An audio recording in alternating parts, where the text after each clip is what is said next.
Recipes Cooking. ഇന്ന് ഞാൻ ഒരു അടിപൊളി റെസിപ്പി ആയിട്ടാണ് വന്നിരിക്കുന്നത്. ബൂന്തി റൈത്ത. നമുക്ക് സലാഡായിട്ട് ഉപയോഗിക്കാവുന്നതാണ്. ബൂന്തി റൈത്ത എങ്ങനെയാണ് ഉണ്ടാക്കുന്നത് നമുക്ക് നോക്കാം. അതിനുവേണ്ടിയുള്ള ഇൻഗ്രീഡിയൻസ് നമ്മൾ എടുത്തേക്കുന്നത് യോഗർട്ട് 1 ബൗൾ, നല്ല കട്ട യോഗർട്ട് 1 ബൗൾ കട്ട യോഗർട്ടാണ് എടുത്തേക്കുന്നത്. പിന്നെ നമ്മൾ എടുത്തേക്കുന്നത് ബൂന്തിയ. ഇതൊക്കെ നമുക്ക് കടയിൽ നിന്നൊക്കെ മേടിക്കാവുന്നതാണ് ബൂന്തി. പിന്നെ എടുത്തേക്കുന്നത് ഒരു തണ്ട് കരിവേപ്പിലയും പിന്നെ 1/2 ടീസ്പൂൺ കുരുമുളക്, 1/2 ടീസ്പൂൺ മുളക് പൊടി വേണം.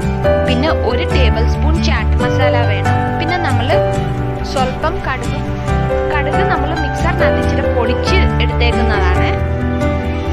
ഇത് നമുക്ക് പെട്ടെന്നായിട്ട് ഉണ്ടാക്കാവുന്ന റെസിപ്പിയാണ്. നമുക്ക് ബിരിയാണിയൊക്കെ ഉണ്ടാക്കുമ്പം പെട്ടെന്നായിട്ട് സലാഡൊക്കെ പച്ചക്കറിയൊക്കെ അരിഞ്ഞ് കിട്ടാൻ വേണ്ടിയുള്ള ബുദ്ധിമുട്ട് കാരണം നമ്മൾ ഇത് ഉണ്ടാക്കാൻ പറ്റും, ബൂന്തി റൈത്ത. ഇപ്പം ഞാനിവിടെ തൈരിനകത്ത് നമ്മൾ ബൂന്തി എടുത്ത് വെച്ചേക്കുന്നത് ചേർത്ത് കൊടുക്കുക. പെട്ടെന്ന് ഉണ്ടാക്കാവുന്ന റെസിപ്പിയാണ് ഇത്. എല്ലാം ഇൻഗ്രീഡിയൻസ് ഓരോ വിധത്തിൽ ഒന്ന് ചേർത്ത് കൊടുത്താൽ മതി.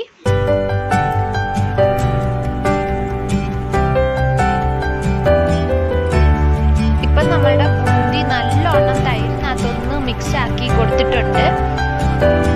അതിൻ്റെ ശേഷം നമ്മൾ കരിവേപ്പില ഇടാം. ഡയറക്റ്റായിട്ട് ഇട്ടാൽ മതി, ഒന്നും ചേർക്കേണ്ട ആവശ്യമില്ല. പിന്നെ ഉപ്പ് ചേർത്ത് കൊടുക്കുക നിങ്ങളുടെ ആവശ്യത്തിന്. പിന്നെ 1/2 ടീസ്പൂൺ മുളക് പൊടി ചേർത്ത് കൊടുക്കുക. പിന്നെ 1/2 ടീസ്പൂൺ കുരുമുളക് പൊടി ചേർത്ത് കൊടുക്കുക. ഇതാ ഇതിൻ്റെ മെയിൻ ഇൻഗ്രീഡിയൻസ്. നമ്മൾ സ്വല്പം കടുക് നമ്മൾ ഒന്ന് പൊടിച്ചെടുക്കണം, എന്നിട്ട് അതൊന്ന് ചേർത്ത് കൊടുക്കണം. അതാണ് നമ്മളുടെ ബൂന്തി റൈത്തയുടെ മെയിൻ ഇൻഗ്രീഡിയൻറ്റ്. പിന്നെ 1 ടേബിൾ സ്പൂൺ ചാറ്റ് മസാലയും കൂടെ ചേർത്ത് കൊടുക്കുക. ഇതെല്ലാം കൂടെ മസാലകൾ ഒന്ന് നല്ലോണം ഇളക്കി കൊടുത്താൽ മതി.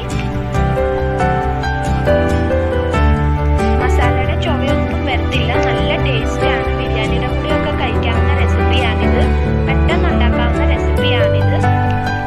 ജസ്റ്റ് ഒന്ന് ഇളക്കി കൊടുത്താൽ മതി.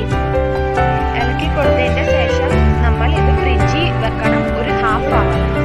അത് കഴിഞ്ഞ് നമുക്കത് എടുക്കാവുന്നതാണ്.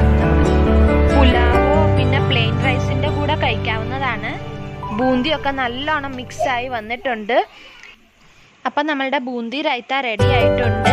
നിങ്ങൾക്ക് എൻ്റെ ഈ കുഞ്ഞു വീഡിയോ ഇഷ്ടപ്പെട്ടിട്ടുണ്ടെങ്കിൽ പ്ലീസ് ഒന്ന് ലൈക്ക് ചെയ്യുക, ഷെയർ ചെയ്യുക, കമൻറ്റ് ചെയ്യുക. Thanks for watching.